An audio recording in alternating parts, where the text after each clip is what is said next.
Nous sommes au 30e jour du mois de mars de l'année 2026. C'est un plaisir renouvelé pour moi de vous retrouver en tout cas cet après-midi pour ce flash d'information. Bien le bonsoir à toutes et à tous et bienvenue.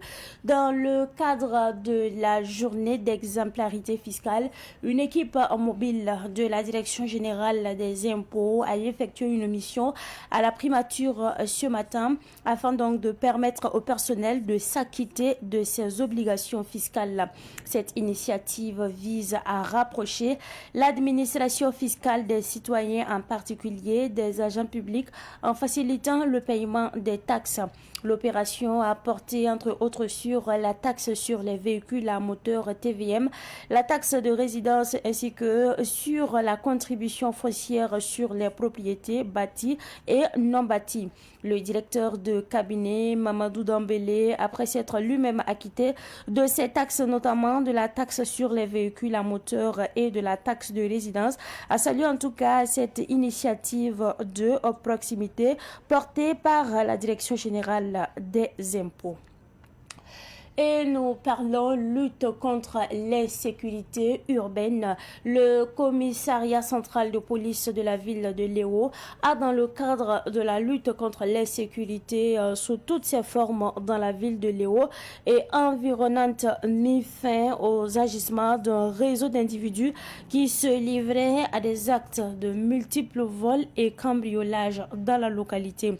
Relativement à leur mode opératoire, les membres du groupe ciblaient principalement les domiciles et les lieux de commerce, profitant généralement des moments d'absence des occupants ou tard dans la nuit pour commettre leur forfait.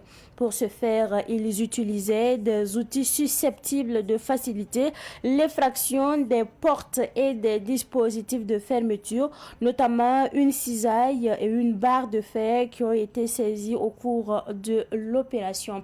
Grâce donc à la collaboration des populations, les enquêteurs ont réussi à appréhender le membre le plus actif du groupe.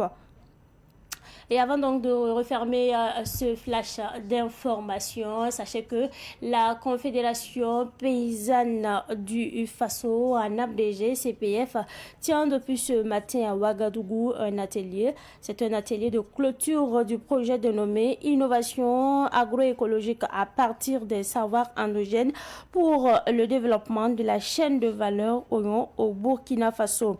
Cette rencontre réunit donc plusieurs acteurs impliqués afin de partager les résultats majeurs, les innovations développées ainsi que les changements induits par la mise en œuvre de cette initiative depuis l'année 2022. Et c'est justement avec cette actualité que prend fin ce Flash Info. Merci à vous pour votre constante fidélité. Quant à moi, je vous retrouve à 18h45 pour la grande édition du soir. On se dit bonsoir et à très bientôt.